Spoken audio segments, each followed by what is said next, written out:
Hi, I'm Jill Rupp from June Tailor. Make these 3 adorable little baby bibs for your special little one using our new pre-printed batting and quick and easy quilt as you go method. Let me show you how.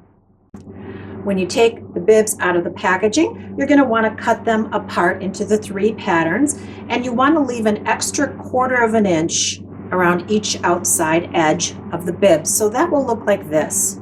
It's a rectangle on the bib and just a 1/4 of an inch extra of batting.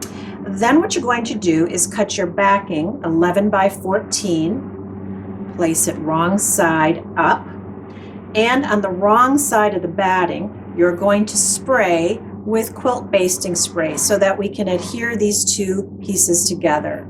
So spray and put wrong sides of the batting to wrong sides of the fabric and secure.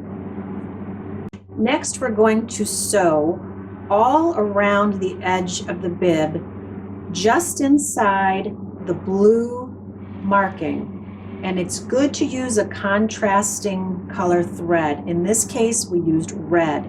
And we're going to need this eventually to be our template when we're ready to cut our bib out.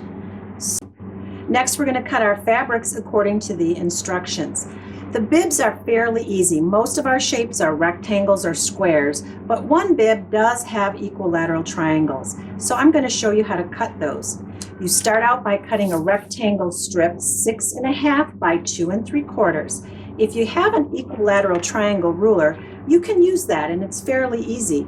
These are 2 3/4 inch triangles, so we're just going to make sure that the edge of our ruler at 2 3/4 is at the bottom of the strip and the point is at the top.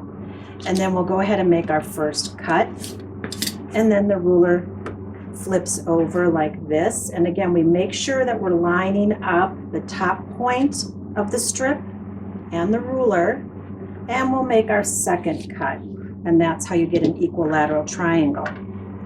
You can also use the lines on your ruler. So for example, here I can use the 60-degree line by lining up the bottom edge of my strip on that 60-degree line, making sure it's right at the corner of my fabric strip. And I go ahead and make my first cut like that. And then you're going to flip to the other 60-degree line, which is here, and line the top point up, making sure that the bottom of the strip is on the 60-degree line. And you're going to make your second cut for your equilateral. And then the third way you can do this is by using the actual lines on your mat. So on my 60-degree line, I put my fabric, and then what you're going to do is make sure that the point of the strip is on one of the lines of the mat, as it is here. And we will make our first cut like this.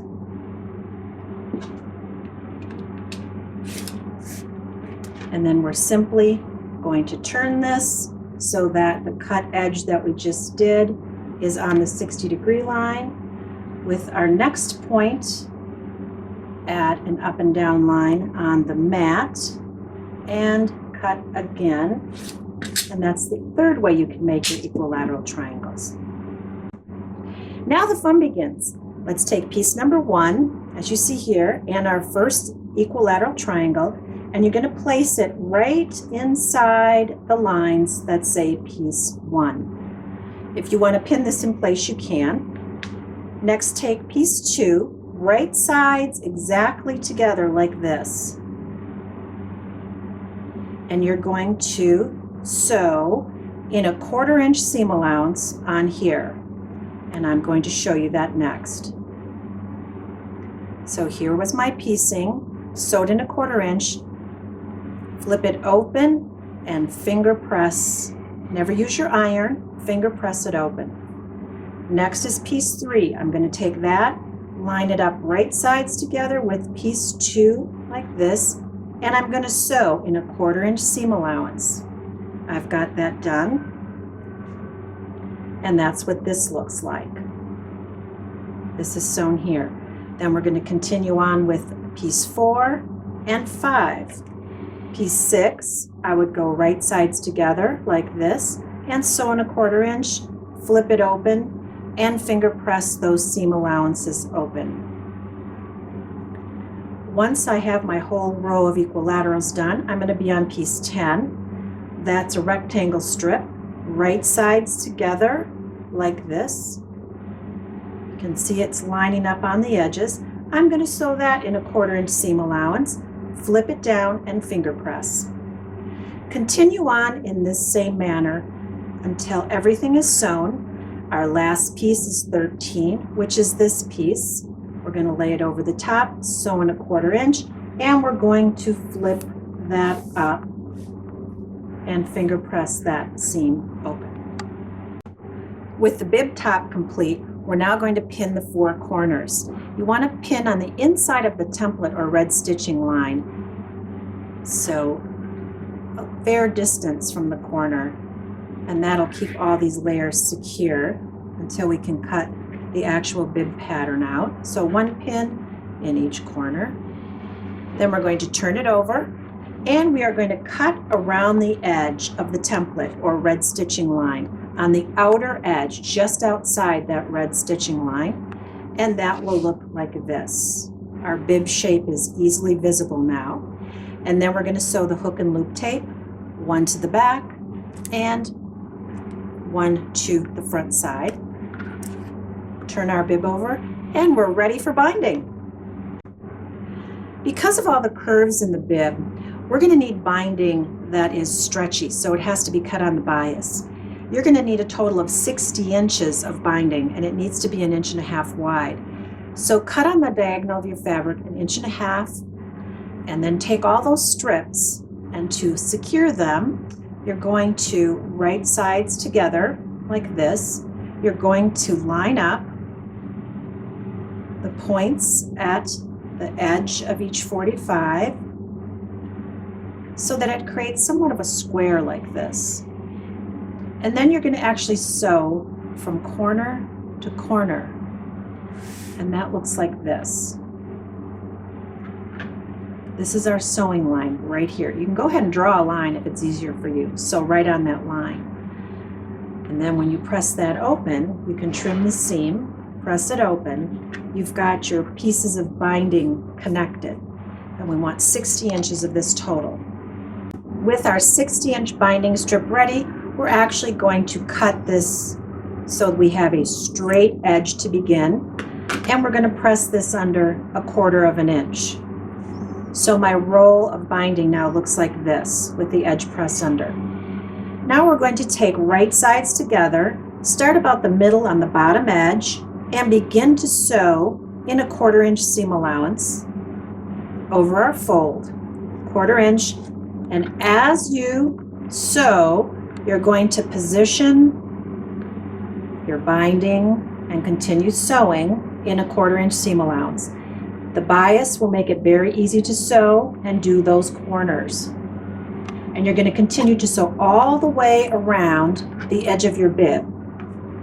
That is going to look like this. So we've sewn our 1 inch beyond the start point, and I realize this looks kind of messy, but what we're going to do is turn this over to the back side, and our binding will start to actually form into place. So you get a really nice look to the binding using this method. So let me turn this over and show you how it's going to work. You're going to simply take the edge of the binding and fold it in half, and then fold it one more time over the edge of the bib. And I'm going to pin that in place and keep going around the edge of the bib, folding in half and folding in half again. You can see how lovely this binding method works to go around the corners, and it looks just as lovely on front. Pin that in place, and then you're just going to hand whip stitch this back side down. When I turn it over to the front, this is how it looks. Now our baby bib is complete, and we can move on to the other 2 designs. You can either buy fabrics or pull from your stash. That's the great thing about this project, because it doesn't take a lot of fabric. And each bib has a fairly large area where you can actually fussy cut if you have a favorite motif in any of your fabrics. We love these bright colors.